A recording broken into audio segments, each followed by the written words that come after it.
श्रीमन्महागणाधिपतये नमः। ॐ श्री शारदा सरस्वत्यै नमः। ॐ श्री पुराणपुरुषोत्तमाय नमः।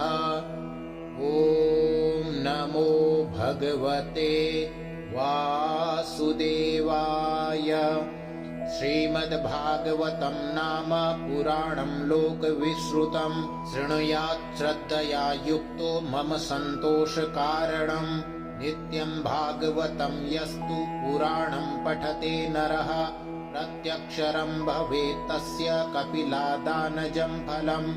श्लोकार्धं श्लोकपादं वा नित्यं भागवतोद्भवम् पठते शृणुयाद् यस्तु गोसहस्रफलं लभेत्। यः पठेत् प्रयतो नित्यं श्लोकं भागवतं सुत। 18 पुराणानां फलमाप्नोति मानवः।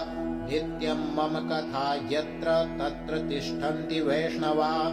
कलिबाह्यानरास्ते वै येऽर्चयन्ति सदा मम। वैष्णवानां तु शास्त्राणि येऽर्चयन्ति गृहे नरा। सर्वपापविनिर्मुक्ता भवन्ति सुरवन्दिता। येऽर्चयन्ति गृहे नित्यं शास्त्रं भागवतं कलौ। आस्फोटयन्ति वल्गन्ति तेषां प्रीतो भवाम्यहम्।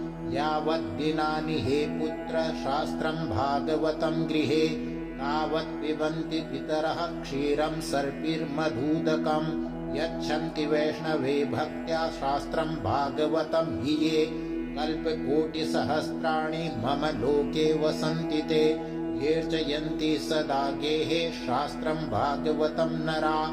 प्रीणितास्तेश्च विबुधा यावदाभूतसम्प्लवम्। श्लोकार्धं श्लोकपादं वा वरं भागवतं गृहे। शतसोऽत्सहस्रैश्च किमन्ये शास्त्रसङ्ग्रहे। न यस्य तिष्ठते शास्त्रं गृहे भागवतं कलौ। न तस्य पुनरावृत्तिर्याम्यपाशात् कदाचन।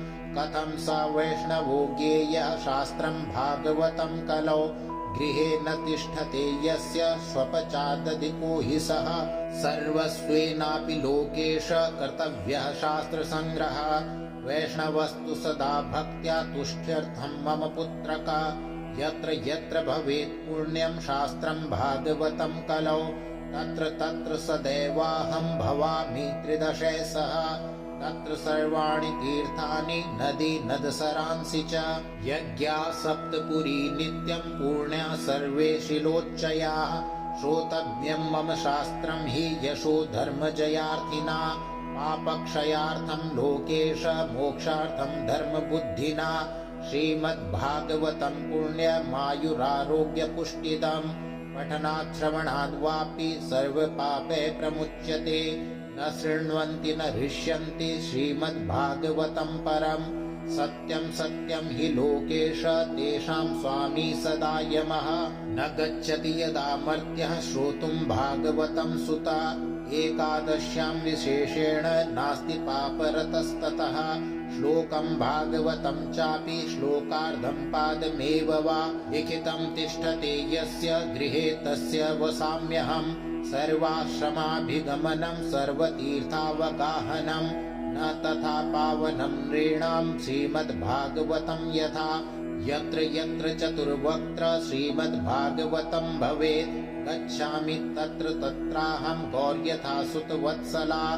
मत्कथावाचकं नित्यं मत्कथा श्रवणे रतं।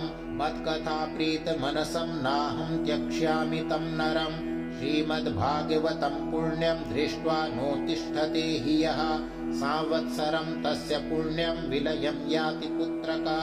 श्रीमद्भागवतं दृष्ट्वा प्रत्युत्थानाभिवादने। सम्मानयेत तं दृष्ट्वा भवेत् प्रीतिर्ममातुला। दृष्ट्वा भागवतं दूरात् प्रक्रमेत् सम्मुखं हि यः। पदे पदे श्वमेधस्य फलं प्राप्नोत्यसंशयम्। उत्थाय प्रणमेद् यो वै श्रीमद्भागवतं नरः। धनपुत्रांस्तथा दारान् भक्तिं च प्रददाम्यहम्।